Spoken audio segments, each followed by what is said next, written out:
yan oh. Sinablay ko doon. Hindi, yung bunga niya nasaan? Ito nga yan. Isa lang ang ano. Oh. Ay, oo nga. Ang taba.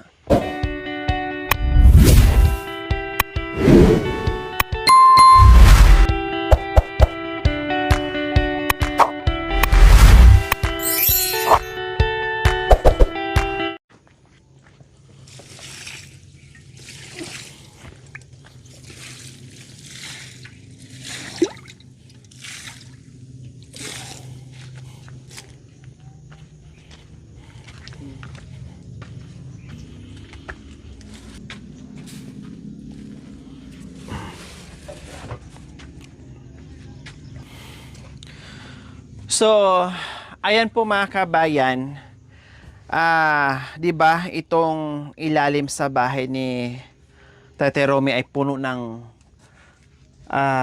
uling nung nakaraan, nakasako-sako, tapos yung iba talagang nakaano lang diyan, nakabuyang-yang lang na hindi nakasako mga kabayan, kaya ako'y nangamba at pinaalis ko, pinabenta ko na. So siguro ginawa ni Marvin po mga kabayan, no, ginawa ni Marvin na sinako niya lahat at dinala doon sa taas or binenta na sa buyer.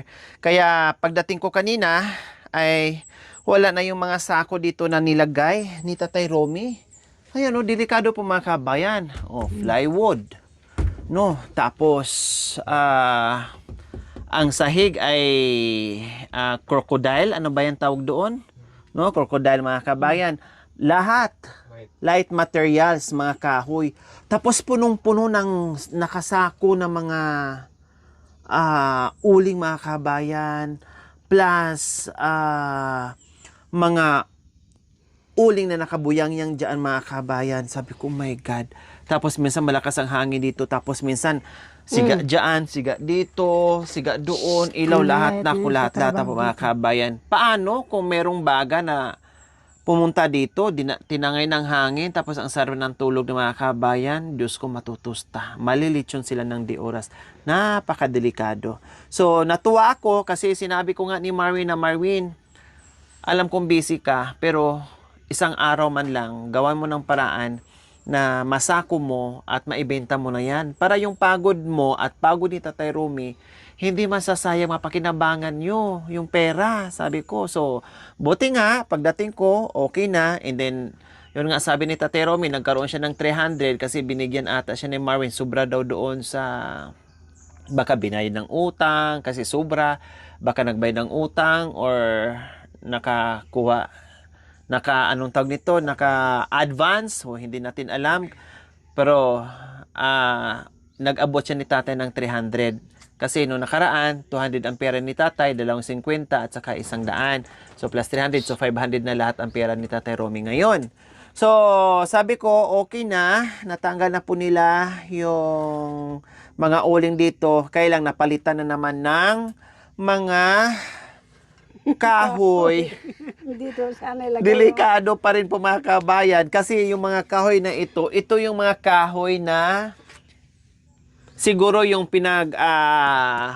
ginawang poste sa pag-uling mga kabayan, tapos yung iba ay hindi na kinain. So malamang mga poste to mga kabayan, no, kasi hindi nasunog or hindi kinain po mga kabayan. Nilagay dito, pag ganito pa naman mga kabayan, ang bilis kainin ng apoy. Nakita nyo kanina, nagluto kami mga kabayan, ilang pirasong kahoy lang, no? Pero grabe yung apoy mga kabayan. So madali siyang kainin. No, madali siyang kainin, plus nagyuyusi pa naman sila kung saan-saan sila nagtataktak ng agyo nila, naglalagay na, sa madaling salita mga kabayan, delikado na naman to. Kaya ito, may bodega naman doon. So ilipat namin to, tanggalin ko na naman tong isang sako, may naiwan siguro dito mga kabayan, ito gagawin nilang pangluto-luto nila siguro namin dito or pang ihaw-ihaw, kaya nag-iwan sila ng isang sako. So ngayon, alisin namin to at ilagay po namin doon sa bodega.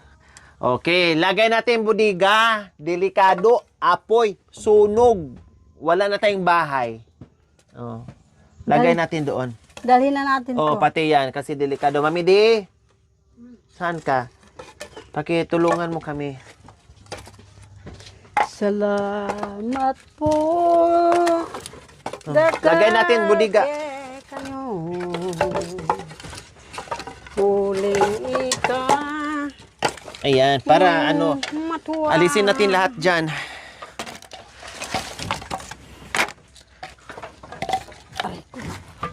Saan? Sa bodega. So, ayan. Kasi ito, pinalinis ko rin to mga kabayan dito, Nanay Terry. Kasi ito, pinalinis ko rin to. Yan.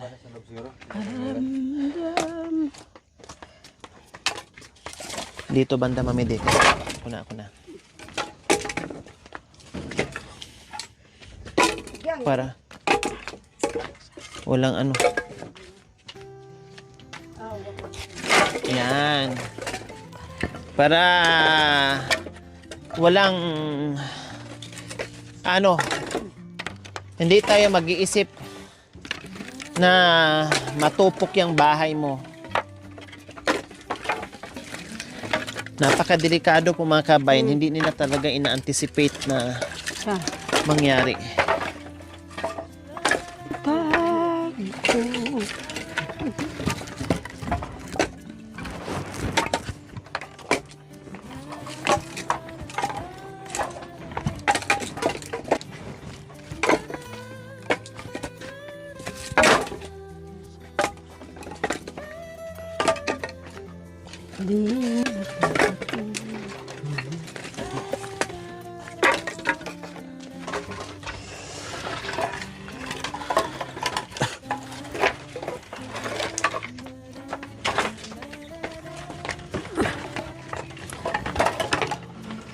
Doon banda sa ano mamidi.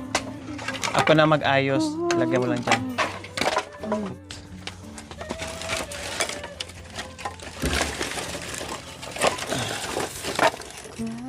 Mami, di, ikaw na lang mag-ano. Tapos si tatay magbuhat para hindi ka magtampok-tampok ka na lang.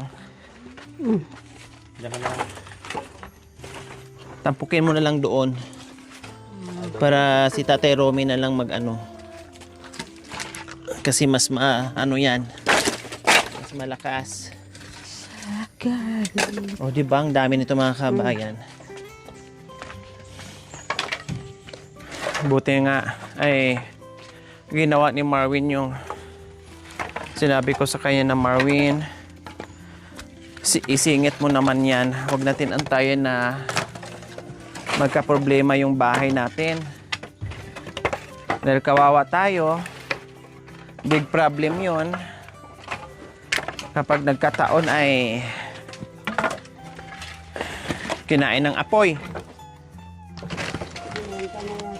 Ito, bininta na. Kaya nga binigyan niya ng 300 si Tatay Romy. Kaya nabenta na. Ha?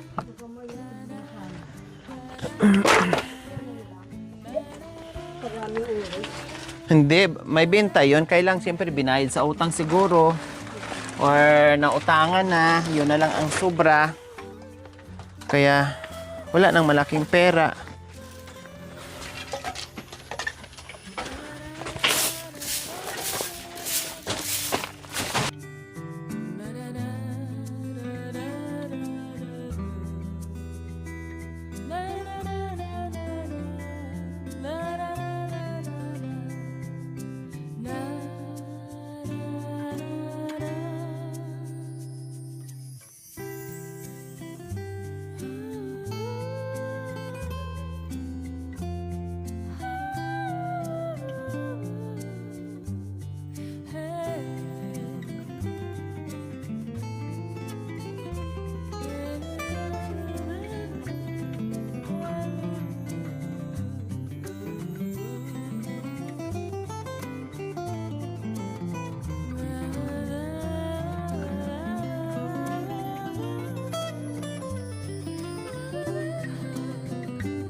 pa ako ng sapak.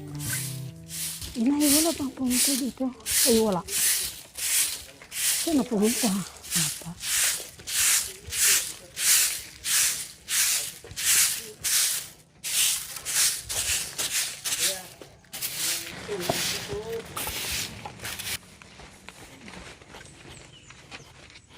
Huwag na maglagay sa silong ha, delikado. Dito.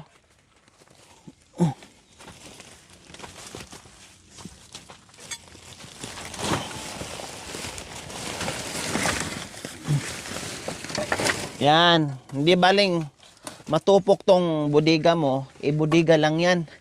Trapa lang yan. At kahoy. Madaling palitan. Tapos lagyan mo ng ano, baka uulan para hindi mabasa. Lagyan natin ng trapal. Ayun no. Yung ano to, lumubog. Ay, sorry. Ha?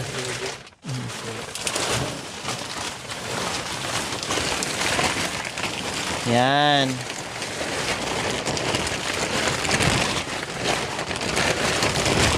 Oh. Kasi may butas-butas to mga kabayan. Tinanggal kasi nila nung dinoblehan ko to, tinanggal nila. Oh, para hindi mabasa, lagyan ng ganyan. Oh.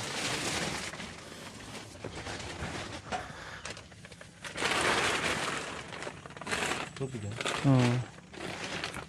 Tinatang ano yun. Pag binutasan mo, mabutas lalo. So ayan, nalipat na po namin mga kabayan. Aba, si Nanay Terry nagwalis pala. Si Nanay Terry nagwalis, yung ahawa mo, nagwalis ang asawa mo. Ang bait ni Nanay Terry nagwalis. Saan walis mo? Walis. Hup!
Yan.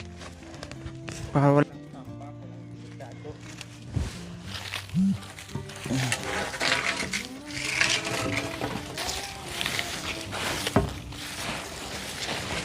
Oh, di ba ayos?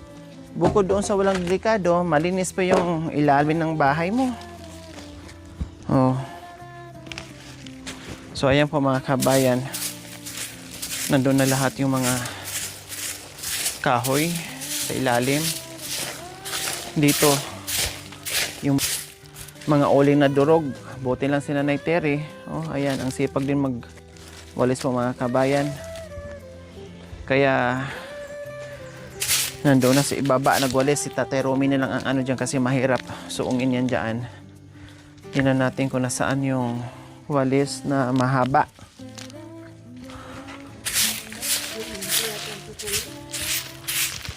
Ay, ayun pala. Nasa yung isa? Yung isang ganyan? Yung isa? Saan?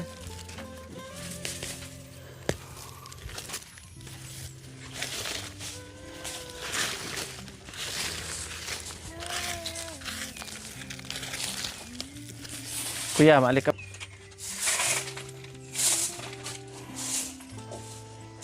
Ayan, niwalis na rin ni Tatay Romy yung ilalim para back to dati na malinis yung ilalim ng bahay niya.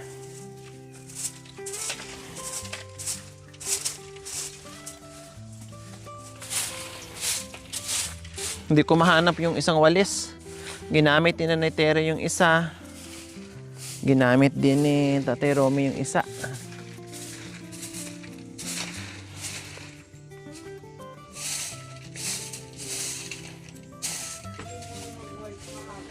Ikabuk sa'yo, hindi ka pa naman kumakain ng kanin.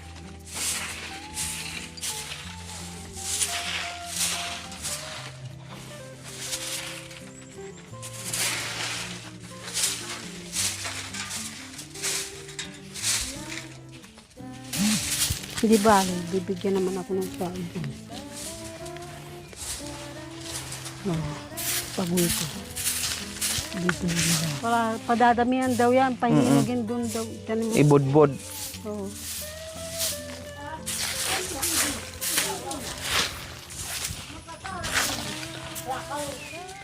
Lakay ka do.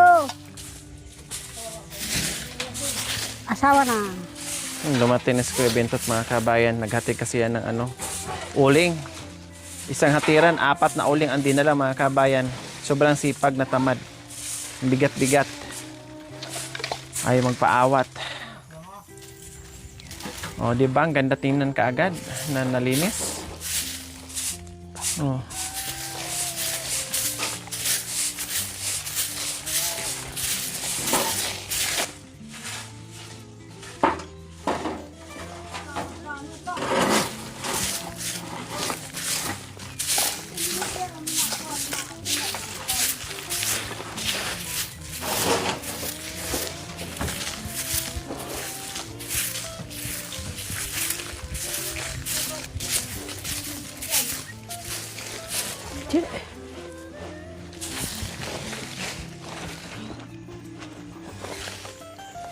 Maghugas ka mamaya ng paa mo, ha?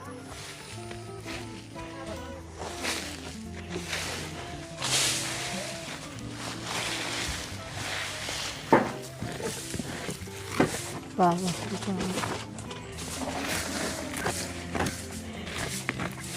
Yan, bahala na yung iba dyan mga kabayan. Kasi naman, nakakapag-walis naman kahit paano. Ang importante ay yan talaga yung ilalim. Mga kahoy dyan. Delikado.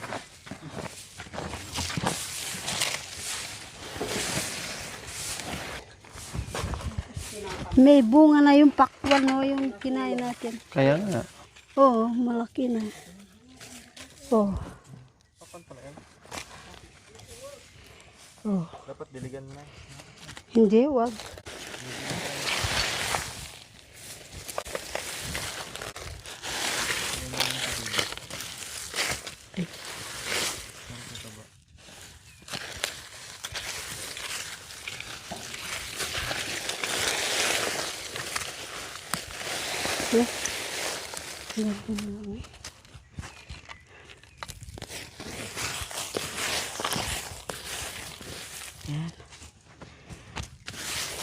Tumaba nga sa basura, oh. Ni.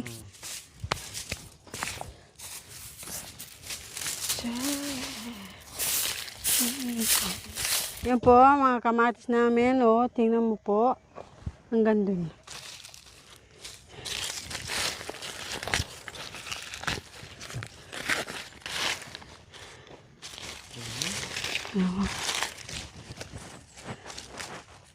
Huwag damuan.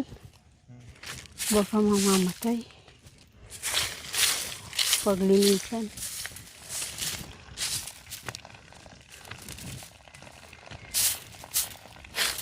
Ano ba yun? So, ayan po mga kabayan. Kumain ng chicharon. Mamaya na doon siya kakain kasi pagod pa siya. Nakakarating lang. Sabi ko, sige. May ulam dyan. Mangarap nila. Sinunog mo, Nanay Terry? Ay, wag naman. May pakwan. Malaki na siya. May pakwan dyan? Oh, may bunga? Oh, may bunga siya. Bulaklak na. Oh, nandan, oh. Bulaklak. Talaga may bunga? Saan? Ayan na. May bunga na. Talaga? Namunga? Ayan, oh. Sinablay ko doon. Hindi, yung bunga niya nasaan? Ito nga yan. Iisa lang ang ano. Oh. Ay, oo nga. Ang taba. Nasa yung bunga niya. Ito. Lalaki yan. Dapat Hala, oo. Oo nga mga kabayan. Dapat ibaba yung basura. Baka mamaya masunog nila kung di nasunog na yung pakwan. maraming tutubo dyan eh. Kapag Pag ano yan. tag-ulan, maraming tutubo dyan. Wow, nabuhay yung pakwan mga kabayan. Buti nakita ni Nanay Terry. Muntik ko nang nabun. Oh, di ba? Napansin niya mga kabayan. Hindi masira yan? Hindi, lalaki yan. Wow. Lalo na kung iuukay mong ganyan. Ang ganda. Lalago siya. Oo. Wow, ang galing. Paano pag lumaki niya dyan? Kung di nabunot na yung puno niya kasi Hindi inano mo dyan. Kasi lalagyan ng ano yan, taga-ligan dito. Ah. Wow, mayroon na kaming pipitasin. Yan yung mga pakwan dito mga kabay na dala-dala namin, no? Nabuhay pala siya, na tumaba siya sa basura, kumbaga mga kabayan. Ang galing. Ang piraso lang. Katulad nitong mga kamatis mga kabayan, no? Oh, di ba ang tataba? Hala, ang dami talaga. So, ang gagawin dyan mga kabay ni Tatay Romy, pahinugin yan. Tapos doon nila, itanim yan. Kalat nila yan doon. Para lalong dumami yung mga kamatis. Pag ulan. galing ng Ogos. Oo. Pag umulan, pahinugin. Tapos binhi yung yung buto. Yan. So, ayan po mga kabayan.